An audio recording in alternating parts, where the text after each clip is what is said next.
Hello viewers, আজকে শুরুতেই আমি আপনাদেরকে একটা প্রশ্ন করব এবং আপনারা অবশ্যই কমেন্টে আমাকে জানাবেন। আমি যদি জিজ্ঞাসা করি যে আপনার বাড়িতে কোন চালের ভাত রান্না হয়, আমার দৃঢ় বিশ্বাস বেশিরভাগ ভিউয়ার্স এক কথায় বলবেন মিনিকিট চাল। মিনিকিট চাল ভারত এবং বাংলাদেশ জুড়ে এত জনপ্রিয় যে এই চালের কোনো ত্রুটি আমরা খুঁজে পাই না। এমনকি বাড়িতে যদি দেখা গেল যে ভাত একটু ঘেঁটে গেছে বা গলে গেছে, তখন আমরা যিনি রান্না করেছেন তাকে দোষ দিই, এত টাকা দাম দিয়ে মিনিকিট চাল কিনে নিয়ে এলাম, ঠিক করে রাখতে পারো না। এই মিনিকিট চাল আপনারা প্রত্যেকেই খেয়েছেন, দেখেছেন চোখের সামনে, এবং এই মিনিকিট চালের জনপ্রিয়তা দিন দিন বেড়েই চলেছে। তো মিনিকিট চালের কথা তো শুনেছেন, মিনিকিট ধান বলে কখনো কিছু শুনেছেন? যার ধানই নেই সেই চালটা তাহলে এলো কোথা থেকে, ভেবেছেন কখনো? তো এই চাল এলো কোথা থেকে, এই চালের কি সুবিধা অসুবিধা সমস্তটা আমি বলবো। তার আগে একটু জাস্ট ভিডিওতে দেখুন আপনারা, যে আমি দেখাচ্ছি কিভাবে মিনিকিট চালটা তৈরি হচ্ছে। দেখুন, এটাকে বলে পলিশিং মেশিন। এর মধ্যে যখন চালটাকে দেওয়া হচ্ছে, চালটা ধাপে ধাপে পলিশিং মেশিনের মধ্যে যে হার্ড স্টোন গুলো রয়েছে তার মধ্যে যখন খুব স্পিডে এটা ঘুরছে, এর মধ্যে ঠক্কর খেতে খেতে ওর বিভিন্ন অংশ, বিশেষত ব্র্যান্ড অংশ যেটা, সেই অংশটা ভেঙে যাচ্ছে, এমব্রায়ো অংশ যেটা সেটা ভেঙে যাচ্ছে। তারপর স্পিডটা কমিয়ে এগুলো ধাপে ধাপে গাঢ় হতে থাকছে এবং পালিশ হতে হতে চালটা কতটা সরু হয়ে যাচ্ছে আপনারা খেয়াল করুন। এইভাবে আসছে মিনিকিট চাল। এই চালকে বারে বারে ডিটারজেন্ট দিয়ে ধোয়া হচ্ছে, এরপরে এই চালকে বিশেষ ধরনের পাউডার দিয়ে পালিশ করে ঝকঝকে চকচকে করা হচ্ছে। সেটাও আপনারা ভিডিওর মধ্যে দেখতে পাচ্ছেন। এই চকচকে চালে আমরা আকৃষ্ট হয়েছি। আর ব্যস্ততম সময় আমাদের, মিনিকিট চালের সুবিধা কি? সহজে পোকা হয় না। মিনিকিট চালের সুবিধা কি? খুব তাড়াতাড়ি রান্না হয়ে যায়। কেন হয় তাড়াতাড়ি রান্না? কেন পোকা ধরে না? এই চাল নিয়ে কেন আজকে আমরা আলোচনায় এলাম? আসুন এবার ডিটেলে সেই আলোচনার মধ্যে প্রবেশ করি। দেখুন, মিনিকিট চালের এই যে প্রসেসিং আপনারা দেখলেন, এই প্রসেসিং, মিনিকিট নামে আদতেই বাজারে কোনো ধান নেই, কোনো ধানের চাষ হয় না। তাহলে মিনিকিটটা একটা টার্ম, একটা প্রসেস। কি প্রসেস? না, যখন এগ্রিকালচারের নিউ ডেভেলপমেন্টের ফলে নতুন কোনো ধানের প্রজাতি আবিষ্কার হয়, তখন সরকার থেকে চাষিদেরকে বস্তার বদলে 2 কেজি প্যাকেটে করে সেই স্যাম্পল ধান দেওয়া হয় চাষ করে দেখার জন্য। 2 কেজি মানে মিনি, বস্তার জায়গায় ছোট, মিনি পাউচে করে দেওয়া হচ্ছে এবং এটা কিট হিসাবে দেওয়া হচ্ছে, চাষের কিট। সেইখান থেকে নামটা এলো মিনি কিট। তাহলে মিনি কিট কিন্তু কোনো ধানের নাম নয়, মিনি কিট একটা প্রসেস। এই নামটাকে আস্তে আস্তে অসাধু ব্যবসাদার, মিডিয়া, এরা মিলে জনপ্রিয় করে আপনার হেঁসেলের মধ্যে ঢুকিয়ে দিল। আপনারা দেখলেন চালটা যখন পলিশিং মেশিনের মধ্যে দিয়ে যাচ্ছে, তখন তার ব্র্যান্ড অংশ বাদ যাচ্ছে, তার পেরিকার্ড বাদ যাচ্ছে, তার সিড বাদ যাচ্ছে, তার কোট বাদ যাচ্ছে, অ্যালিউরন লেয়ার বাদ যাচ্ছে, এমব্রায়ো বাদ যাচ্ছে, যেটা মূল চালের প্রায় 10% বাদ চলে গেল। এবং যেগুলো বাদ গেল তাতে কি বাদ গেল?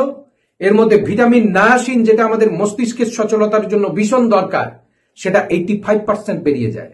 তাই আজকে আমাদের মাথায় এমন জায়গায় এসে পৌঁছেছে যে মিনিকিট ধান না থাকা সত্ত্বেও মিনিকিট চাল কিভাবে পাচ্ছি সেটা খোঁজার রাস্তাতেই যাচ্ছি না।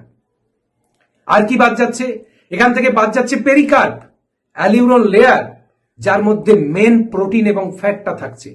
তাহলে চাল থেকে আপনি যে প্রোটিন পেতেন সেটা পাচ্ছেন না, চাল থেকে আপনি যে ফ্যাট পেতেন সেটা পাচ্ছেন না।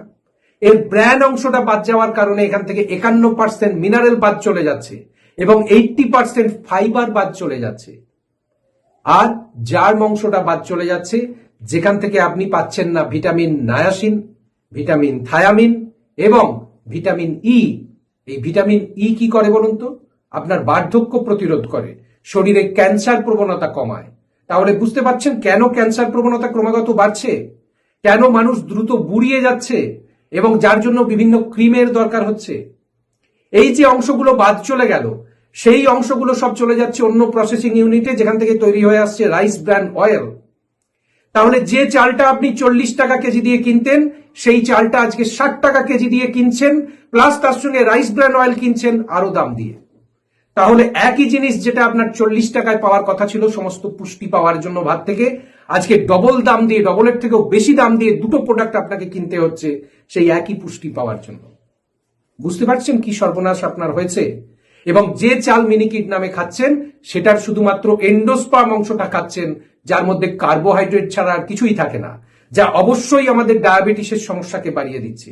এই যে মানুষ ঘরে ঘরে এত ব্লাড সুগার বেড়ে যাচ্ছে, আমাদের মূল খাবার তো ভাত, অর্থাৎ আমাদের ভাতে অর্থাৎ কিনা আমাদের পেটে লাথি মারা হচ্ছে সরাসরি।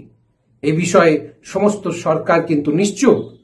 নেতা মন্ত্রীরা বিদেশ থেকে লাখ লাখ টাকা দামি মাশরুম এনে খেতে পারে, নেতা মন্ত্রীরা বিদেশ থেকে লাখ লাখ টাকা দামি জলের বোতল এনে খেতে পারে, আর আপামর জনসাধারণ সমস্ত পুষ্টি উপাদান বাদ দেওয়া ভীষণ রকম অপুষ্টিজনক চাল দিনের পর দিন খেয়ে চলেছে বেশি মাত্রায় পয়সা দিয়ে। লজ্জা লাগে না কোন দেশে আমরা বাস করি?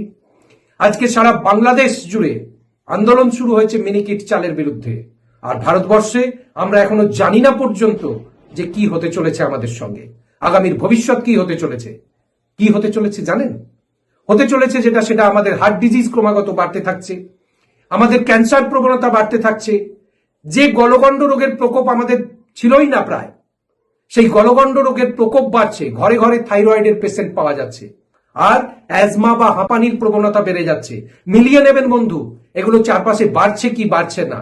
আর তার পেছনে আপনারা ভাবতেই পারেননি যে এই চালের এতটা অবদান আছে, যে মিনিকিট চালকে পরম সমাদরে যত্ন করে ঘরে নিয়ে আসছেন, গর্ব করে পড়শিকে বলছেন টেলিফোনে মিনিকিট চাল ছাড়া উনি তো খেতেই পারেন না, ওনার মুখে অন্য কোনো ভাত রোচে না। তাহলে গর্ব করে খাল কেটে কুমির ডেকে আনছেন নিজের ঘরেতে, রোগের বাসা নিয়ে আসছেন নিজের ঘরেতে। লজ্জা করে না?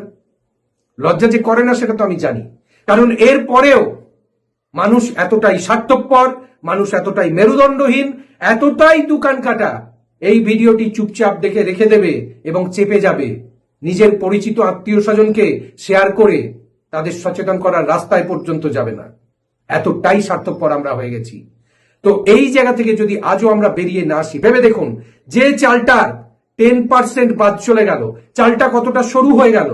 এটা তো তাড়াতাড়ি সিদ্ধ হবেই, তাহলে তাড়াতাড়ি রান্না হবে, তাড়াতাড়ি খেয়ে অফিস দৌড়বো, তাড়াতাড়ি খেয়ে বাইরে যাব, স্কুলে কলেজে যাব, এই হুড়োহুড়ি আমাদেরকে সর্বনাশের রাস্তায় নিয়ে এসেছে।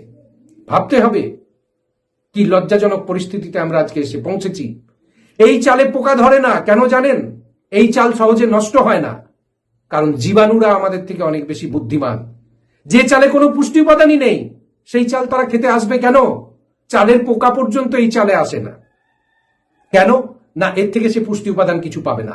তাহলে একটা পোকার থেকেও আজকে আমাদের বুদ্ধি কমে গেছে, একটা জীবাণুর থেকেও আমাদের বুদ্ধি কমে গেছে। ভাবতে হবে। আর কি না, এই যে চাল, এর ফ্যাট অংশটা বাদ চলে যাওয়ার জন্য র্যানসিড প্রক্রিয়াতেও এই চাল নষ্ট হয় না। তাহলে আজকে আমরা আদ্যন্ত বোকার মতো একটা সিনথেটিক চাল খেয়ে চলেছি, যার অ্যাকচুয়াল বাজার মূল্য কখনোই 40 টাকা কেজির বেশি হওয়া উচিত নয়। কারণ নর্মাল যে লালচে চালগুলো পাওয়া যায় সেইগুলোকে পালিশ করে, সেইগুলোকে আরো সরু করে আমাদের কাছে বিক্রি করা হচ্ছে মিনিকিট নাম দিয়ে। আসুন, সময় এসেছে নিজের ভালোর জন্য, নিজের সন্তানের মুখ তাকিয়ে অন্তত বর্জন করুন এমন প্রবঞ্চনা, প্রতিবাদ করুন এমন প্রবঞ্চনার, এবং স্বাস্থ্যকর অভ্যাসে ফেরত আসুন। না হলে অচিরেই সপরিবারে হার্ট অ্যাটাক, ডায়াবেটিস, থাইরয়েডের সমস্যায় শেষ হয়ে যাবেন। আমাদের কাজ সচেতন করা, বাকিটা আপনাদের হাতে। ধন্যবাদ সকলকে।